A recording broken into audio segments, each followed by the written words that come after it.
Good morning, all of you. Myself Asif Dhaka, Faculty of Physics at Shastri Senior Secondary School, Fatehpur Shekhawati. अपना आज का topic है comparison of electromotive force of two cell. क्या है comparison? मतलब तुलना करनी है इलेक्ट्रोमोटिव फोर्स विद्युतवाहक बलों की। किसके लिए? दो सेलों के। दो सेल है अपने पास में, उन दोनों सेलों के विद्युतवाहक बलों की तुलना करनी है। किस प्रकार से? एक का दिया हुआ है तो एक का निकाल सकते हैं, ठीक है ना। देखना बच्चों, आज का टॉपिक अपना comparison of electromotive force of a two cell. बहुत ही आनंदप्रदायक टॉपिक है, बहुत ही मजेदार टॉपिक है, देखते जाओ।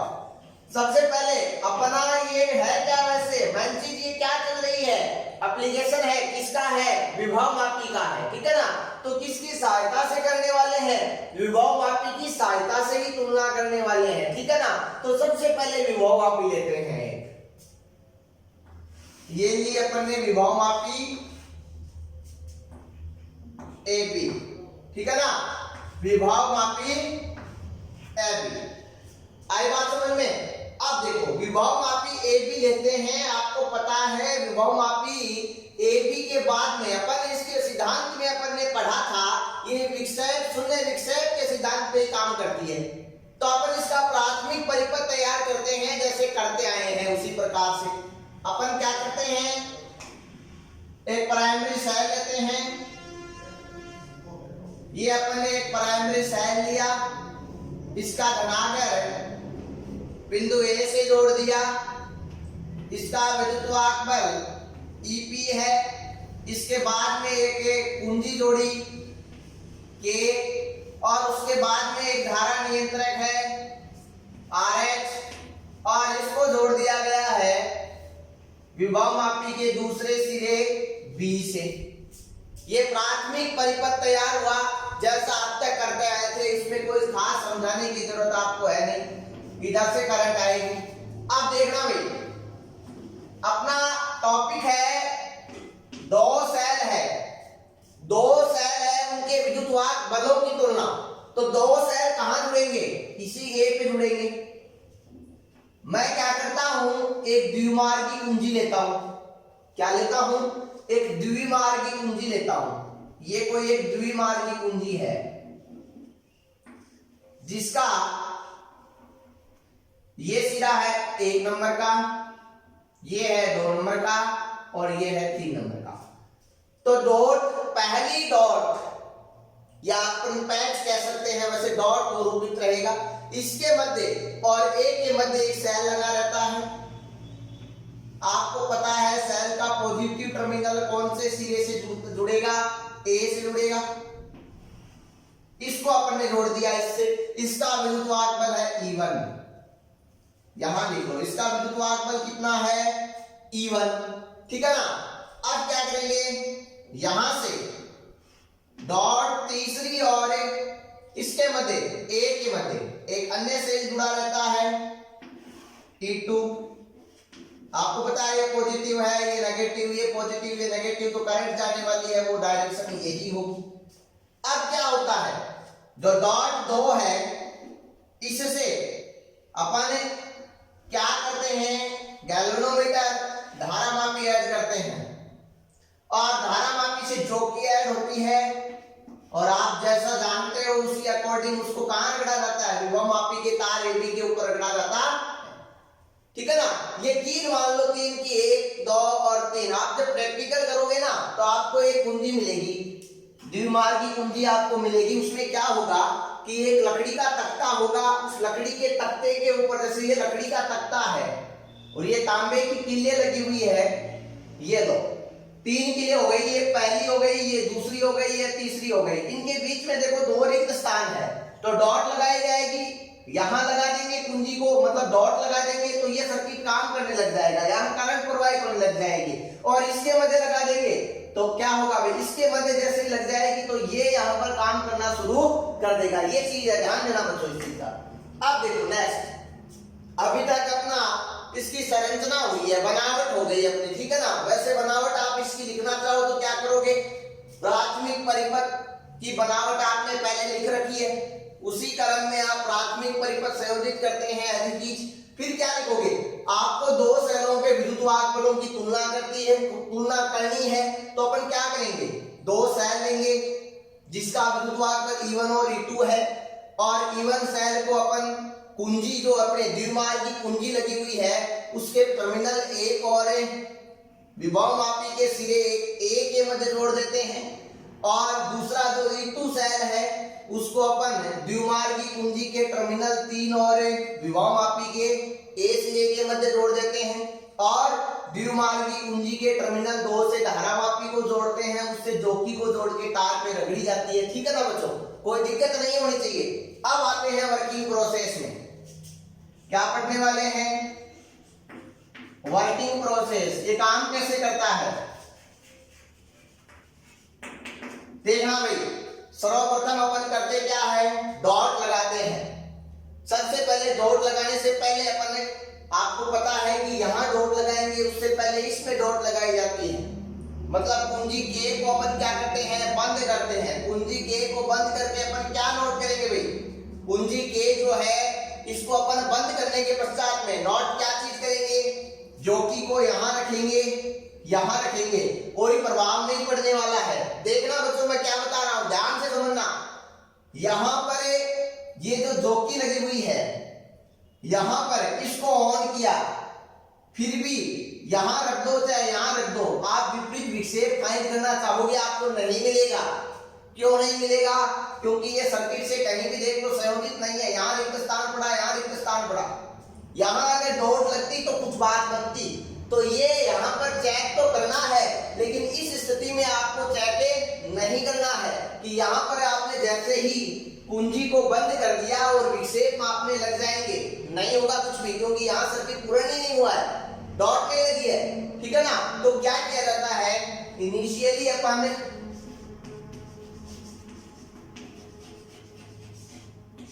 जो द्विमार्गी कुंजी है,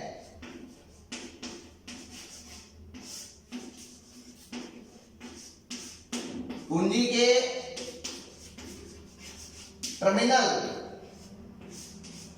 कौन से के मध्य, 1 व 2 के मध्य डॉट लगाते हैं।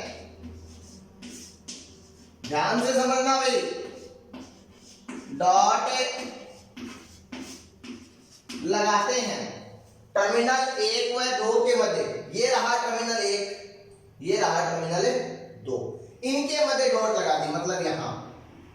तो एक तरीके से ये इस तरीके से काम हो गया। ठीक है ना, ये रिक्त स्थान नहीं रहा। सर्किट में क्या हो गया, यहां से सर्किट पूरा हो चुका है। क्या होगा देखना बच्चों, अब आप चेक करोगे कहां रख के, यहां रख के और यहां रख के, कि विक्षेप जस्ट अपोजिट आ रहा है कि नहीं आ रहा। अगर नहीं आ रहा तो समस्या क्या है कि सारे के सारे जो आपने तार संयोजित कर रखे हैं वो सही ढंग से नहीं कर रखे हैं। आपने जो सर्किट बनाया है उसमें कहीं ना कहीं त्रुटि रह गई है, तो आप पुनः चेक करोगे और ये चेक करोगे कि यहाँ दोनों में विक्षेप अपोजिट आ रहा है कि नहीं आ रहा। विक्षेप दोनों में अपोजिट आ चुका, ठीक है, कुंजी लगी हुई है, तो आप क्या करोगे, आप जोकी को तार AB के ऊपर रगड़ोगे और उस स्थिति को निकालोगे। मतलब ये काम करने के बाद में आप क्या करते हो, जोकी को तार पे रगड़ते हो और कौन सी अवस्था प्राप्त करते हो, अविक्षेप बिंदु प्राप्त करते हो। ठीक है ना, मैं वैसे आपको नहीं दिखा रहा है एक लाइन।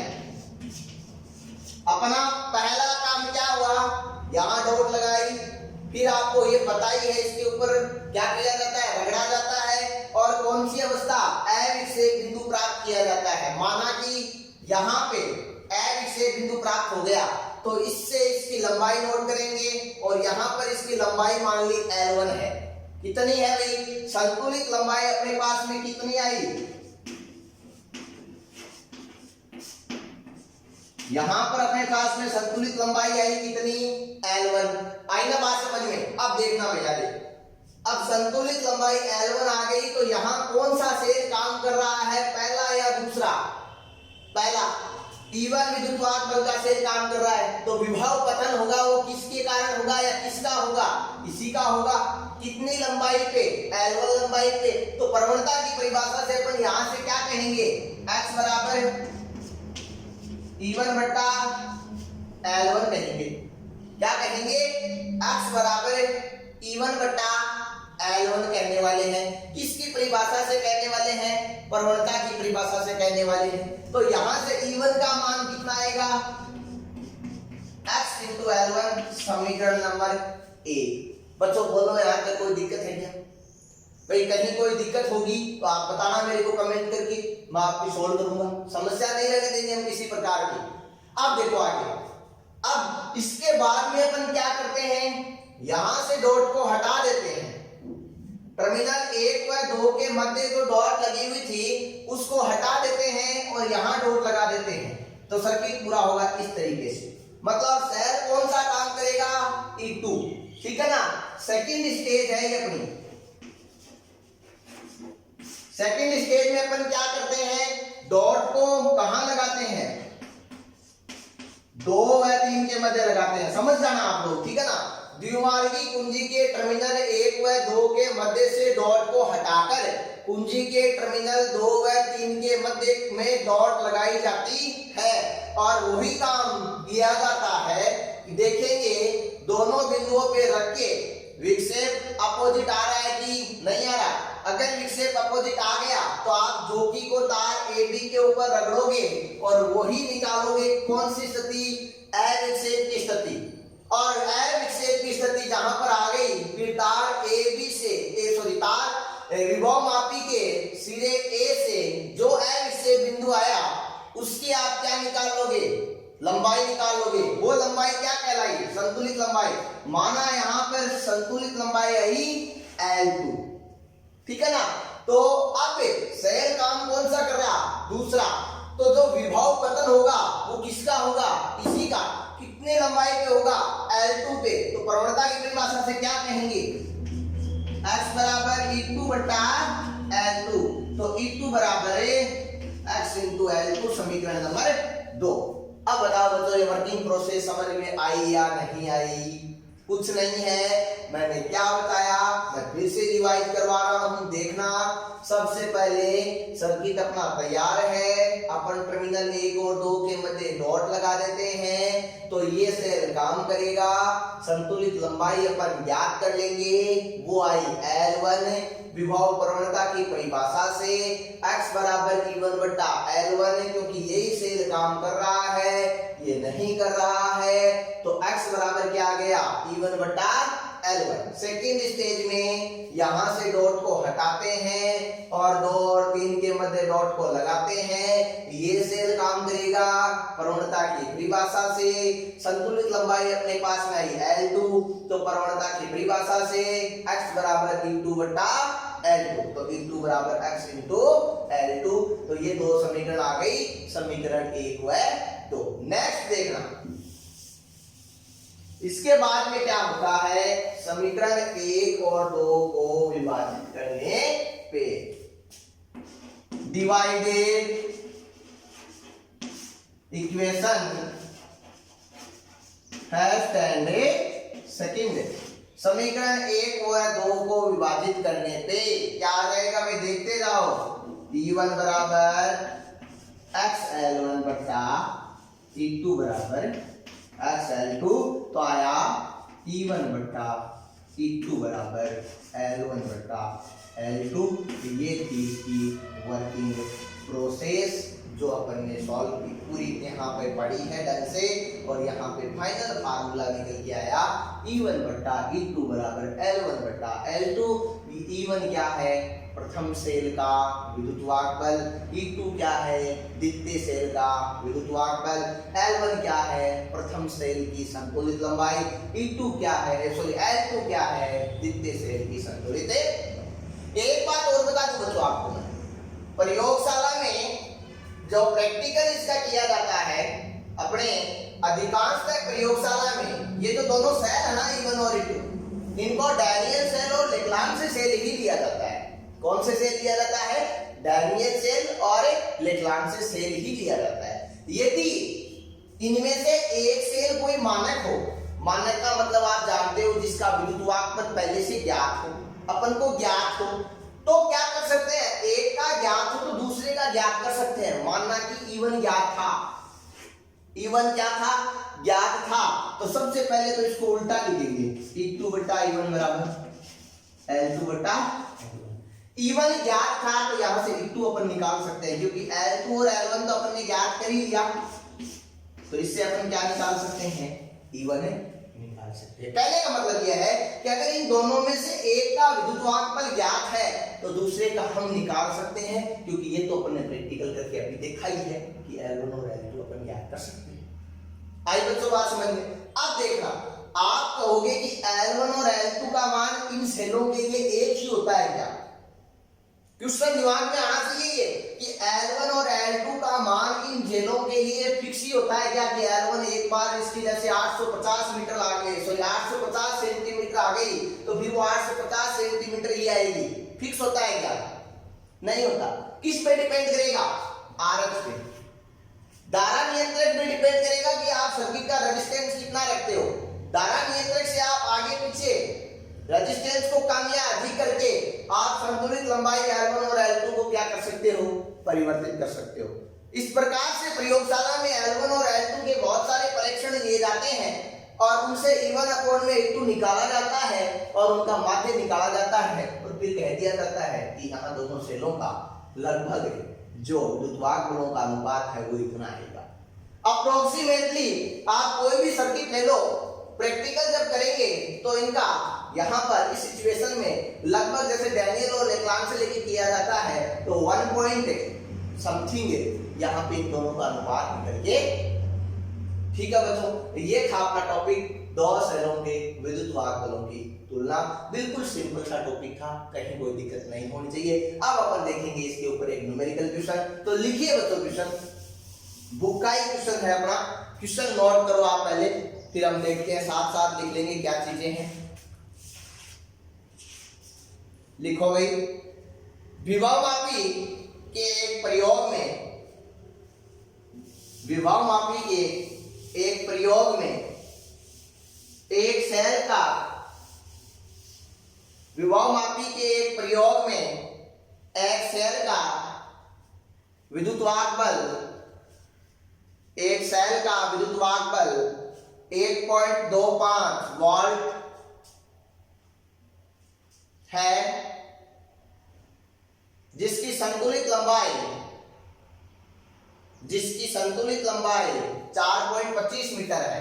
यहां तक देखो क्या लिखा अपन ने, ये लिखा कि एक सेल है जिसका विद्युत्वागमन है 1.25 वोल्ट और इसी की संतुलित लंबाई है 4.25, किसमें दी हुई है, मीटर में लिया है ना अपन ने, 4.25 मीटर।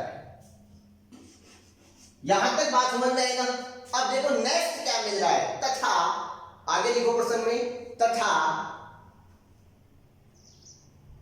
एक अन्य सेल के लिए, एक अन्य सेल के लिए, दूसरा सेल है, मतलब ये E1 का काम तो हो गया, E1 की L1 तो दी हुई है अपन को संतुलित लंबाई, एक अन्य सेल के लिए संतुलित लंबाई, मतलब एक दूसरा सेल E2 लगा हुआ है, उसके लिए संतुलित लंबाई L2 के लिए संतुलित लंबाई 6.80, मतलब L2 का मान दिया हुआ है 6.80 मीटर प्राप्त होती है।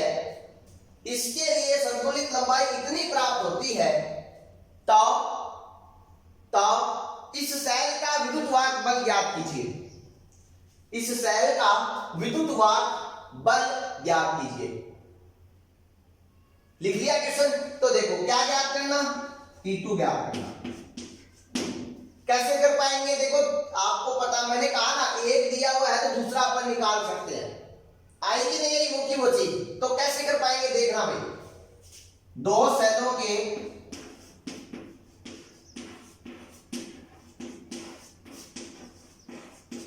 विद्युत्वागमन बलों की तुलना से क्या प्राप्त हुआ अपन को, अभी अभी अपन ने निकाला वो प्राप्त हुआ E1 अपॉन में E2 बराबर L1 अपॉन में, अपन को क्या निकालना है E2, जस्ट पहले तो अपोजिट कर लो, E2 बटा E1 बराबर L2 बटा, नेक्स्ट देखो E1 दिया हुआ है, इसको उधर भेज देते हैं तो क्या निकल के आता है E2 बराबर L2 बटा L1 इंटू, सारी वैल्यू दी हुई है बच्चों, सभी मान रखते हैं, सॉल्व करते हैं। देखो भाई E2 बराबर L2 का मान 6.80, मीटर से मीटर कैंसिल हो जाएगा, मैं लिख ही नहीं रहा हूं, ठीक है ना, और L1 का मान 4.25,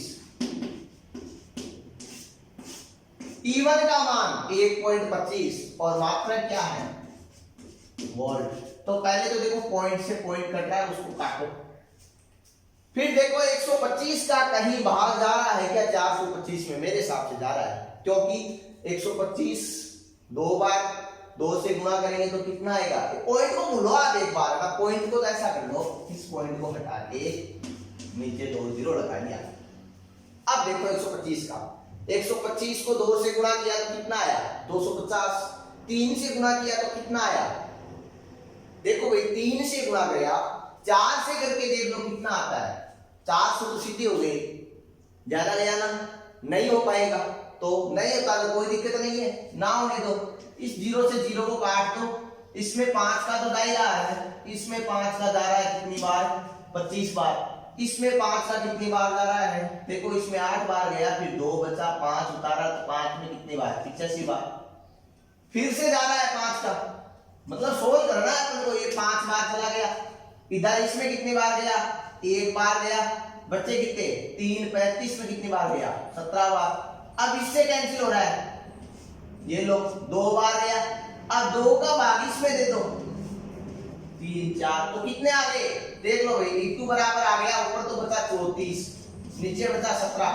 मात्रक है वोल्ट, तो 34 में 17 का भाग देंगे तो कितना आएगा 2 वोल्ट, तो ये क्या आ गया इसका आंसर। तो इस प्रकार का अगर अपने पास में क्वेश्चन मिलता है तो उसको हम आसान तरीके से सॉल्व कर सकते हैं, लेकिन ध्यान रखना एक अगर दिया हुआ है तो कर सकते हैं, अन्यथा नहीं किया जा सकता, ठीक है बच्चों। अगर तुलना करवाई जाए तो संतुलित लंबाई अगर है तो तुलना तो अपन आसान तरीके से कर सकते हैं, मतलब दोनों का अनुपात निकाल सकते हैं। तो ये था अपना आज का topic, comparison of electromotive force of a two cell, जो अपन ने बहुत ही अच्छे तरीके से सॉल्व किया है। अब अपना नेक्स्ट टॉपिक हम अगली क्लास में पढ़ने वाले हैं, वो भी विभवमापी का अनुप्रयोग ही रहेगा, ठीक है। तो आज की क्लास में बस इतना ही, बहुत बहुत धन्यवाद।